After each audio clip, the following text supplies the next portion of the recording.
Assalamualaikum dan salam sejahtera. Izinkan cikgu memperkenalkan diri. Nama cikgu Siti Fatimah binti Abdullah Muzaffar Shah, guru cemerlang fizik dari SMK Seri Mahawangsa. Pelajar yang dikasihi sekalian, hari ini kita akan bersama-sama dalam majlis ilmu iaitu Fokus Cemerlang Fizik SPM, di mana kita akan berbincang tentang tips dan teknik menjawab kertas 2 fizik. Peperiksaan SPM Fizik akan menguji pelajar dalam 3 kertas, iaitu yang pertama, kertas 1, mengandungi 50 soalan objektif. Markah yang peruntukan ialah 50 markah, iaitu 26.3% daripada markah keseluruhan. Masa yang diperuntukkan ialah 1 jam 15 minit. Kertas 2 pula menguji pelajar soalan struktur dan soalan esei. Markah yang diperuntukkan ialah 100 markah, iaitu 52.6% daripada markah keseluruhan. Masa yang diperuntukkan ialah 2 jam 30 minit. Dan yang terakhir ialah kertas 3 yang akan menguji pelajar untuk melukis graf, menganalisa graf dan merancang eksperimen. Kertas ini memperuntukkan 40 markah, iaitu 21.1% daripada markah keseluruhan. Para pelajar diberikan 1 jam 30 minit untuk menjawab kertas 3 ini. Fokus kita hari ini ialah kertas 2 fizik. Kertas ini mengandungi 3 bahagian utama. Bahagian A akan menguji pelajar dengan 8 soalan struktur dan pelajar wajib menjawab kesemuanya. Bahagian ini memperuntukkan 60 markah dan masa yang dicadangkan ialah 90 minit. Bahagian B akan menguji pelajar dengan 2 soalan esei dan pelajar boleh memilih 1 soalan daripada soalan 9 atau 10. Bahagian ini memperuntukkan 20 markah dan masa yang dicadangkan ialah 30 minit. Bahagian terakhir ialah bahagian C yang akan menguji pelajar dengan 2 soalan esei dan pelajar boleh memilih 1 soalan daripada soalan 11 atau 12. Bahagian ini juga memperuntukkan 20 markah dan masa yang dicadangkan juga ialah 30 minit. Berikut adalah formula yang akan diberikan dalam kertas soalan. Walaupun formula ini tidak perlu dihafal, para pelajar perlu membiasakan diri menggunakan semua formula ini. Tahukah pelajar-pelajar semua, formula yang diberikan di bahagian awal soalan kertas 2 sangat berguna. Apakah kegunaan-kegunaannya? Salah satu kegunaan formula ialah untuk menyatakan hubungan. Sebagai contoh, formula F sama dengan MA.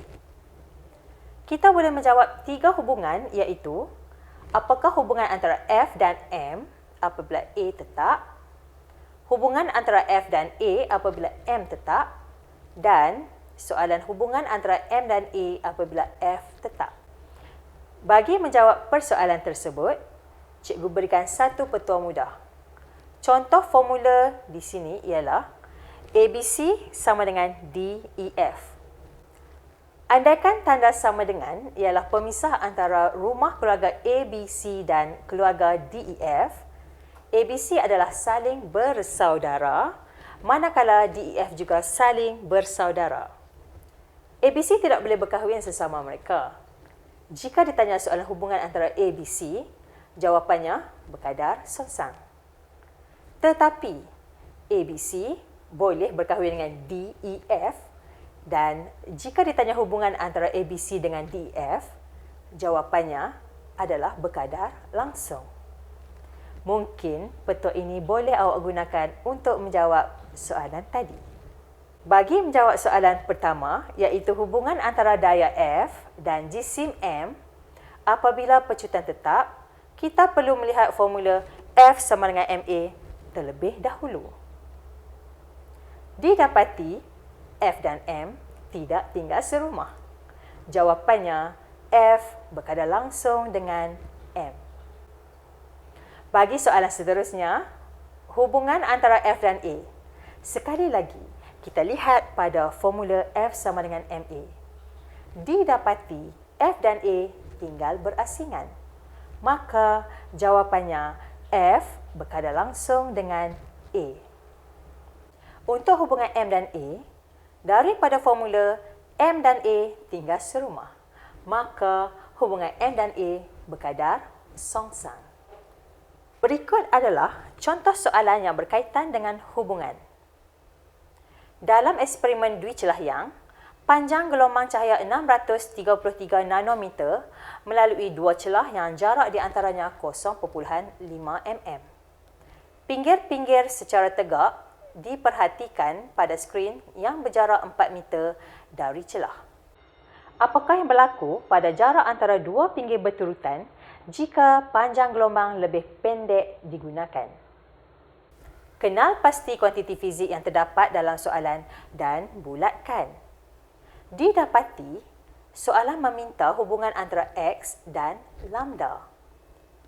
Pelajar boleh menyalin formula lambda sama dengan AX per D dan jadikan formula itu sebaris.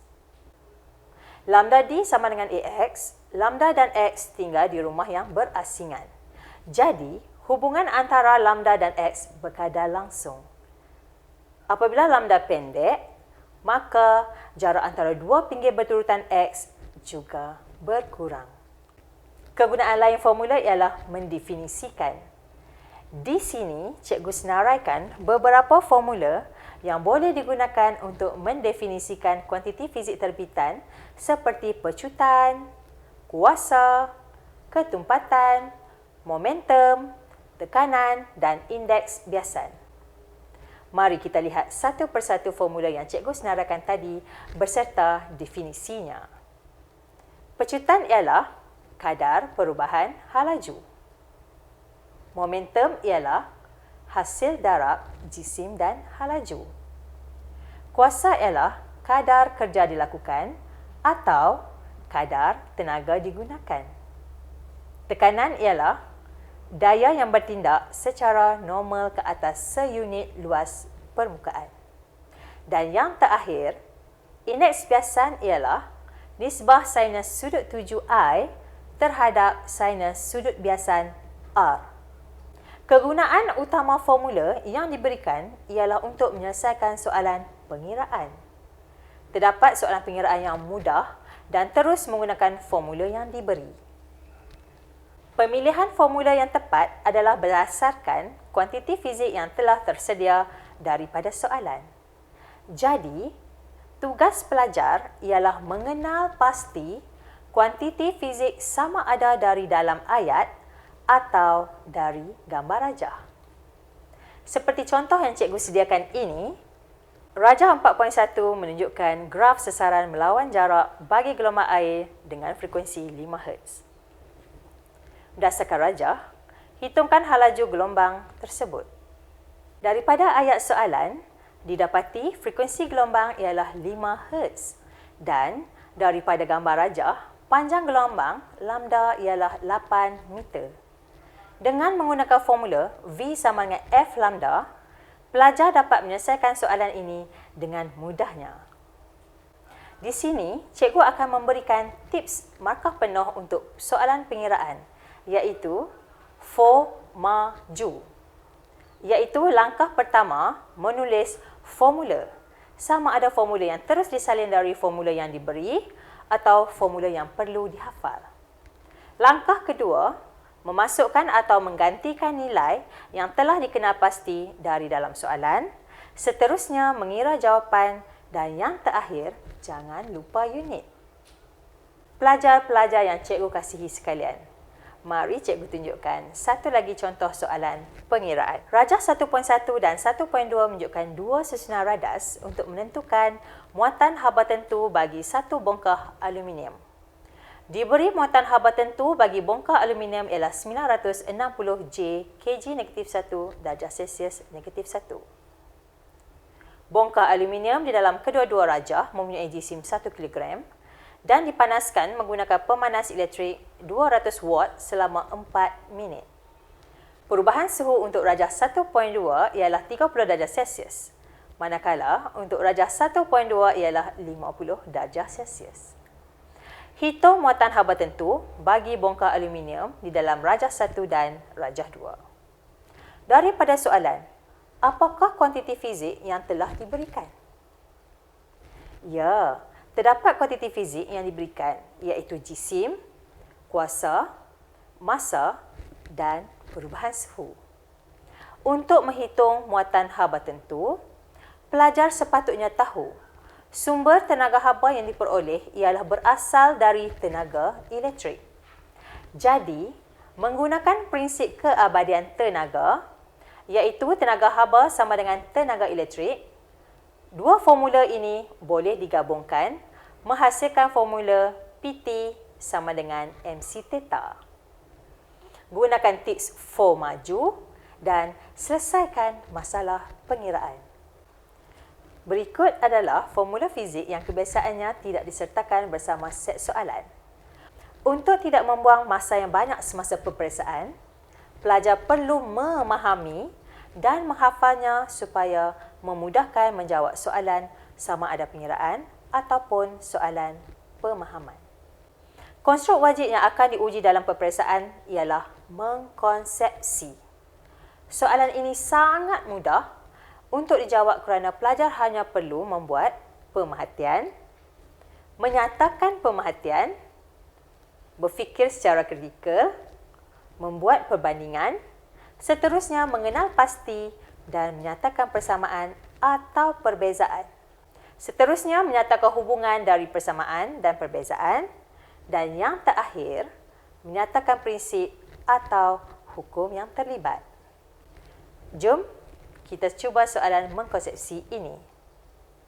Rajah 14.1 dan 14.2 menunjukkan sinar cahaya melalui dua batu permata yang berlainan sudut genting.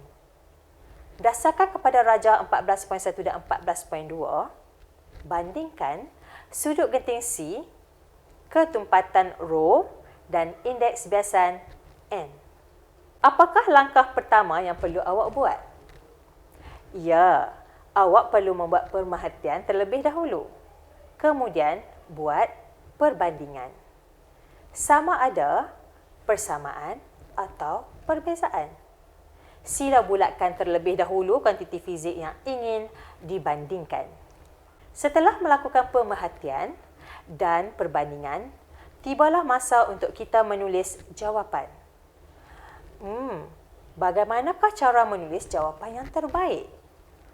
Cara terbaik untuk menulis jawapan mengkonsepsi ialah menulis kuantiti fizik diikuti rajah dan ciri bagi kuantiti fizik tersebut. Jom kita cuba soalan ini. Mudah kan? Untuk memperoleh markah bahagian mengkonsepsi ini, walau bagaimanapun, suka untuk cikgu ingatkan agar elakkan untuk menggunakan ciri atau parameter seperti lebih kurang atau lebih sikit untuk menunjukkan nilai yang rendah. Sebaliknya, untuk menunjukkan nilai yang rendah, awak sepatutnya menyebut lebih kecil atau lebih rendah yang membawa maksud smaller. Untuk soalan seterusnya ialah menyatakan hubungan. Pelajar sekalian boleh menggunakan ayat seperti 1 atau 2 seperti yang cikgu sertakan di sini. Yang pertama, kita lihat hubungan antara indeks biasan N dan ketumpatan. Perhatikan rajah 4.1, nilai N besar dan rho juga besar. Bermaksud N dan rho berkadar langsung. Jadi, kita boleh menulis jawapan lebih besar ketumpatan, lebih besar indeks biasan, atau ayat-ayat lain yang membawa maksud yang sama. Soalan kedua ialah hubungan antara indeks biasan dan sudut genting. Perhatikan rajah 4.1, N besar, C kecil. Ini menunjukkan hubungan berkadar songsang. Jadi, kita tulis jawapannya lebih besar indeks biasan, lebih kecil sudut genting. Selain daripada bahagian esei, konstruk mengkonsepsi juga diuji dalam bahagian struktur. Masih menggunakan kaedah yang sama iaitu membuat pemerhatian dan perbandingan. Dengan menggariskan kata kunci iaitu kuantiti fizik yang ingin dibandingkan, catatkan juga kuantiti fizik dari ayat ke gambar rajah untuk memudahkan awak membuat perbandingan. Soalan pertama. Bandingkan daya yang dikenakan oleh penunggang yang menyebabkan basikal bergerak ke depan. Jawapannya, daya yang dikenakan oleh penunggang basikal 7.1 lebih besar. Bandingkan masa yang diambil untuk bergerak pada jarak yang sama. Masa yang diambil untuk menempuh jarak yang sama dalam rajah 7.2 lebih besar. Berdasarkan jawapan anda, bandingkan pecutan basikal itu. Pecutan basikal dalam rajah 7.1 lebih tinggi. Hubung kaitkan daya yang dikenakan oleh penunggang basikal dengan pecutan basikal itu. Daya yang digunakan oleh penunggang basikal berkadar langsung dengan pecutan basikal itu. Soalan modifikasi ialah konstruk yang memperuntukkan markah yang besar iaitu 10 markah dalam bahagian esei. Teknik menjawab soalan modifikasi ialah: yang pertama, baca soalan dengan teliti. Yang kedua, garis kehendak soalan. Yang ketiga, senaraikan sekurang-kurangnya 5 modifikasi atau cadangan pengubahsuaian yang paling sesuai. Dan yang terakhir, nyatakan beberapa sebab atau alasan bagi setiap modifikasi atau cadangan pengubahsuaian. Berikut ialah soalan modifikasi dalam bahagian esei. Rajah 9.4 menunjukkan pakaian dan peralatan snorkel. Pakaian dan peralatan menyelam dalam rajah 9.4 tidak sesuai digunakan untuk menyelam di laut dalam.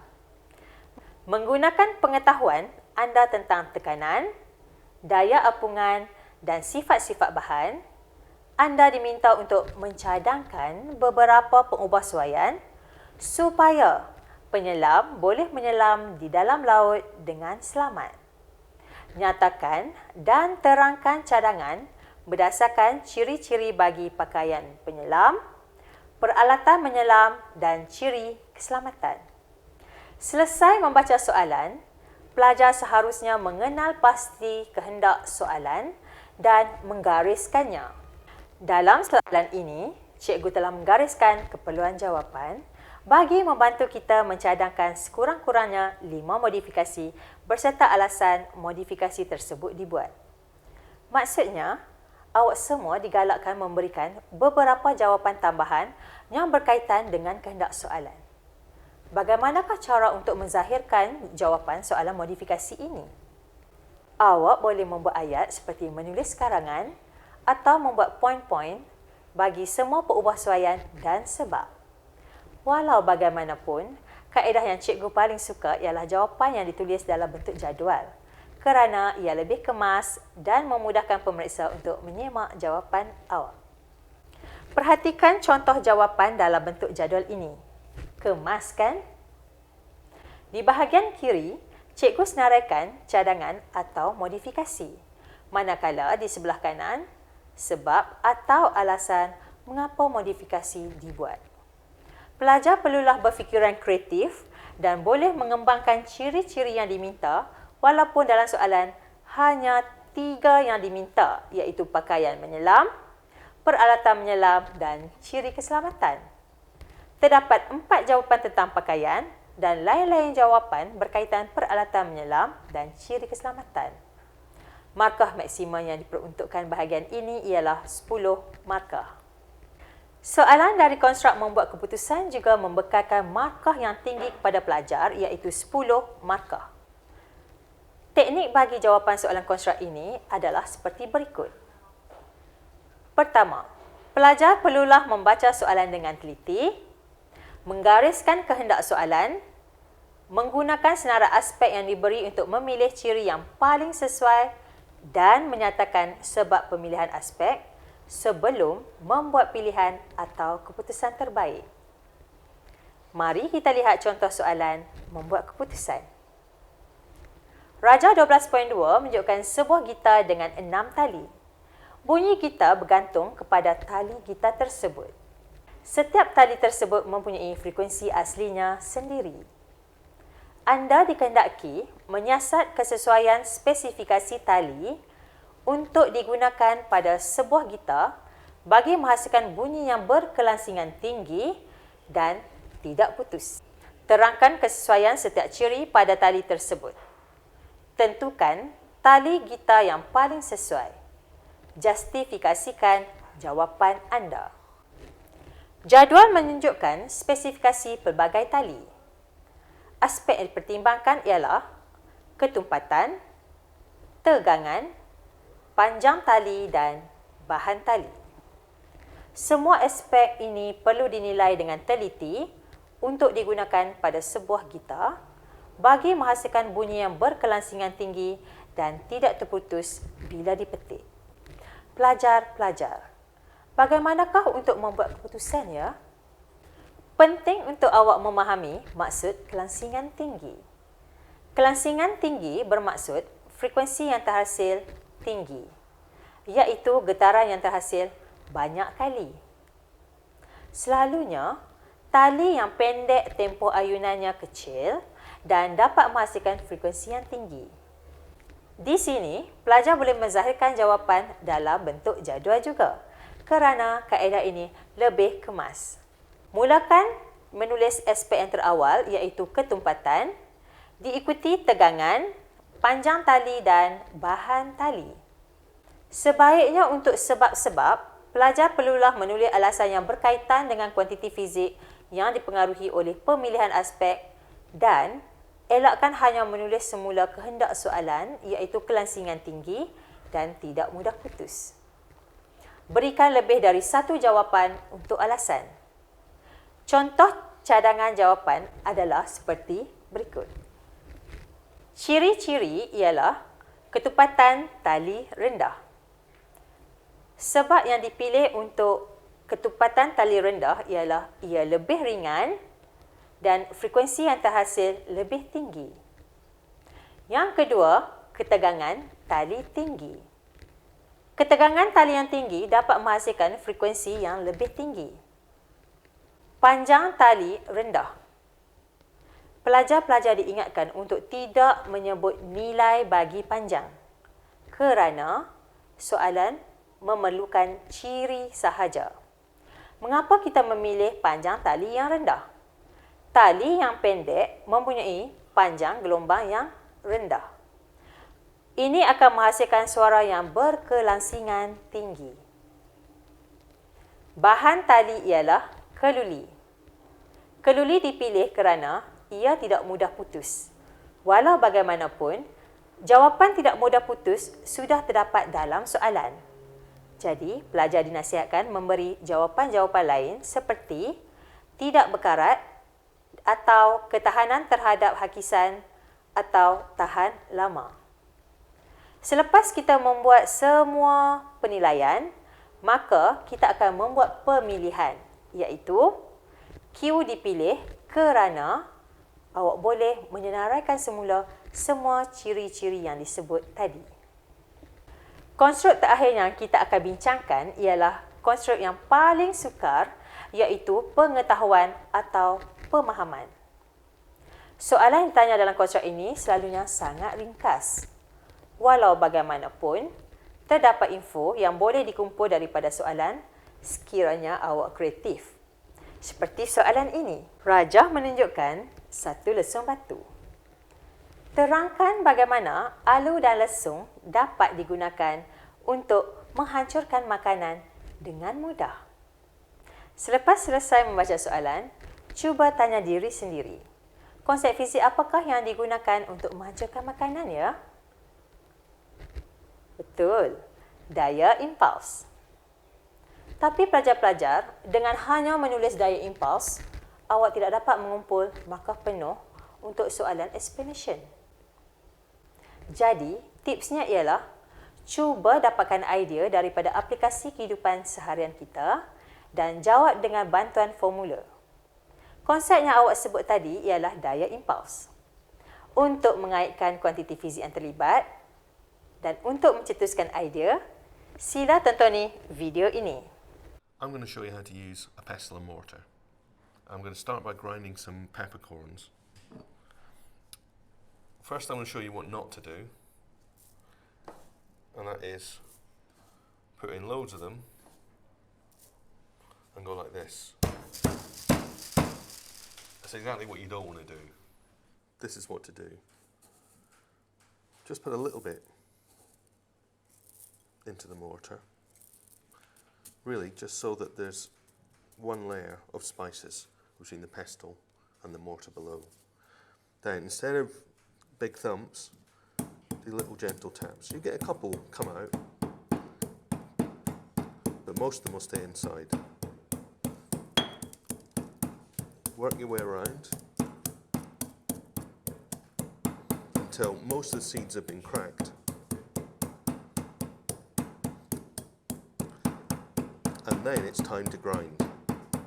So put the pestle in, and without taking it away, grind it round and round and round like that. And the more you grind, the finer it will get.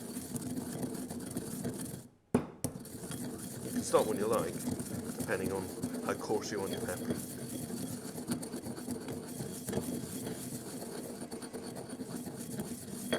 That's good for me. There you go. Daripada video tadi, kita dapat membina jawapan seperti berikut. Anak lesung dan ibu lesung diperbuat daripada batu atau permukaan yang keras. Semasa menghancurkan makanan, anak lesung digerakkan dengan laju. Ibu lesung menghentikan gerakan anak lesung dalam masa yang singkat.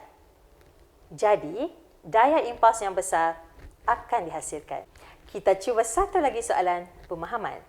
Soalannya ringkas. Terangkan bagaimana kapal terbang boleh terangkat ke udara. Keyword soalan ini ialah memecut. Perkataan memecut menunjukkan kadar perubahan halaju yang tinggi. Untuk pengetahuan pelajar, selain menggunakan kaedah menulis jawapan, pelajar juga boleh menzahirkan jawapan menggunakan gambar raja berlabel seperti di sini. Dengan melabel gambar raja seperti ini, lebih mudah untuk awak menulis penjelasannya. Suka untuk cikgu ingatkan pelajar-pelajar sekalian bahawa nilai rendah dan tinggi sesuatu kuantiti fizik tidak boleh digantikan dengan simbol anak panah seperti ini. Kerana simbol anak panah tidak membawa maksud rendah ataupun tinggi. Ia membawa maksud vektor. Jawapan dalam bentuk ayat juga boleh ditulis seperti esei atau point form sebegini. Mari kita semak jawapannya.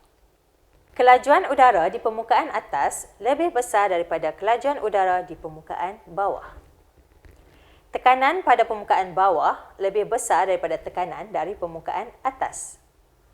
Wujud tekanan yang berbeza bahagian atas dan bawah. Maka, daya angkat akan terhasil. Nampak tak? Setiap ayat memberikan kuantiti fizik yang berkait dengan perubahan kuantiti fizik yang dinyatakan dalam keyword soalan iaitu pecutan. Dengan berakhirnya konstruk pemahaman, maka selesailah sesi perkongsian ilmu kita hari ini. Semoga perkongsian dari cikgu hari ini bermanfaat untuk semua pelajar yang cikgu kasihi. Segala yang baik datangnya dari Allah dan yang buruk itu dari cikgu sendiri. Selamat membuat ulang kaji. All the best dari cikgu. Semoga A+ milik awak semua. Sekian, terima kasih. Bye.